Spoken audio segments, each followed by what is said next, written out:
Who here has not been to the GDC? Okay, so I'll quickly summarize what it really is. It's basically 5 days. The first 2 days are what they call the summits. And the summits might be the AI Summit, the Indie Games Summit, the Game Design Summit, the Flash Summit, a bunch of cool stuff. And then the next 3 days are the proper GDC. So if you go to the site, it's really about these 5 days. They're like, go to the sessions, learn a bunch of stuff, get inspired, and get educated. So myself, this is the 3rd time I went, and I always pay.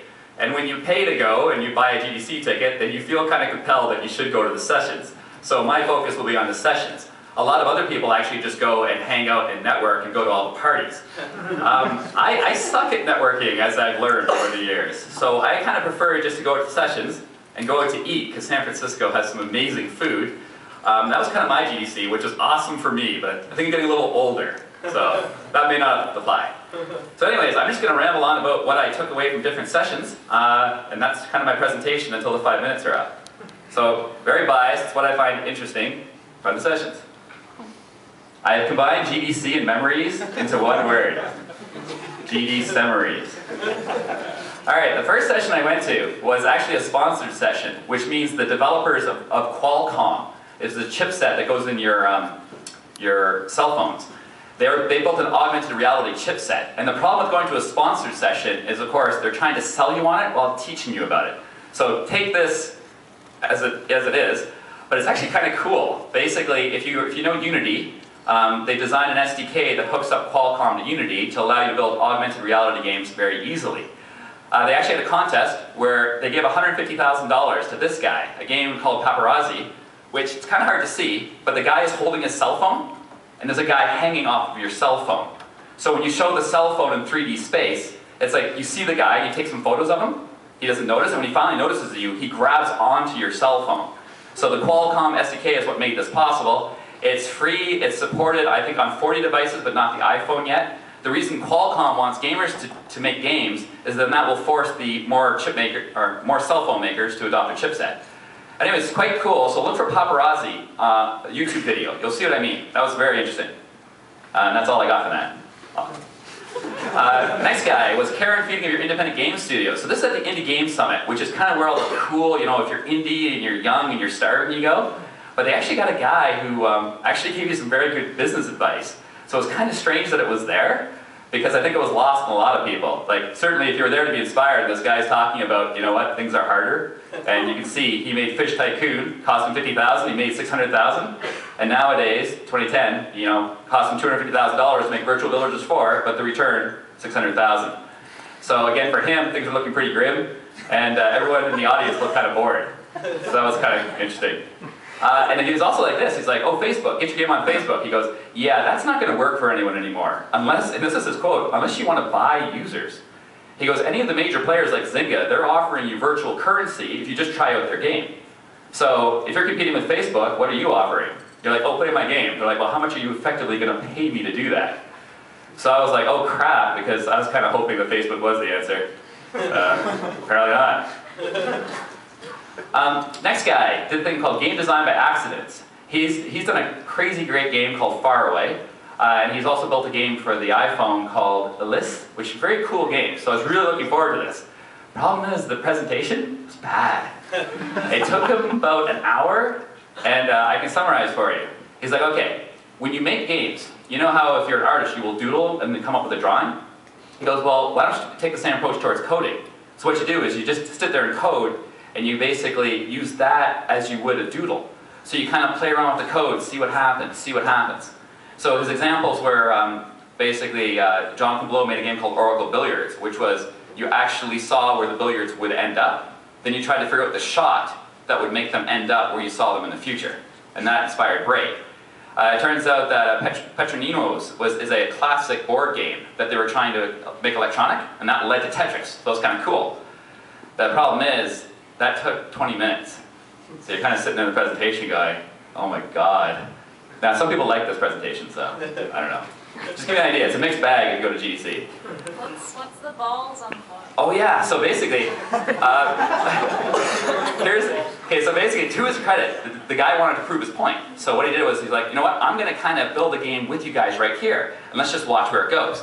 So he draws a circle, he goes, okay, so I got a circle on the screen.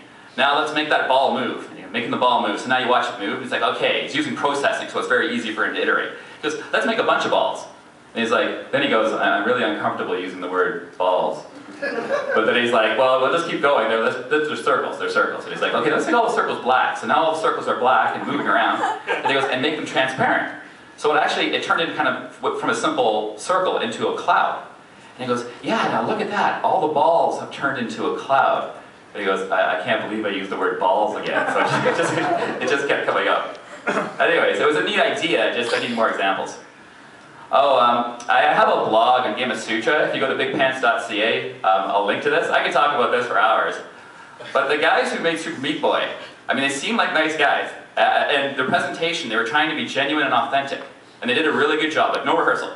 They're like, no, let's get up here and just tell you how we feel. The problem is, I didn't agree with how they felt.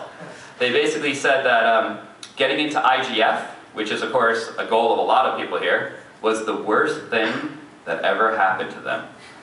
Which I didn't fully understand, but they were quite adamant that it was like horrible that they actually were finalists, got free tickets, and were brought down to the IGF and had to show their game. That was the worst thing that ever happened to them.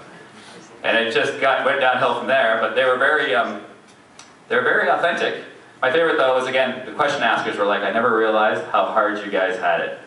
They had it very hard. It was depressing. Now the next guy, basically, this is actually very good. Examples of player expression. So if you go to GDC, I highly recommend, don't go to lectures where you learn things, because it's like school. It tends to be a little boring. And especially the more technical, the more boring. What you're looking for is a good speaker who might inspire you. Because anything really technical, you can't pick up in an hour. You're looking for someone who basically are like, oh, I get it, I'm with them. And I find that the game design lectures, because that category tends to focus on people with kind of strange ideas, and it's just sort of a neat way of looking at things. So, I think his name's Randy Smith. What he created Thief, he was a game designer, he's done a bunch of kind of interesting games, including Spider for the iPhone. So it's like this, he goes, okay, take Fallout. His friend has played Fallout so much, he is now no longer playing Fallout like you play Fallout. What he does is he goes around to people's houses and liberates their teddy bears. And if that means killing the whole family to do it, he will do that. So there was all these pictures of all these teddy bears gathered. And so he's like, okay, well, obviously we want to have more of that kind of expression in your games. In other words, it's not something you set out to do. It's just something that's a byproduct of your game design.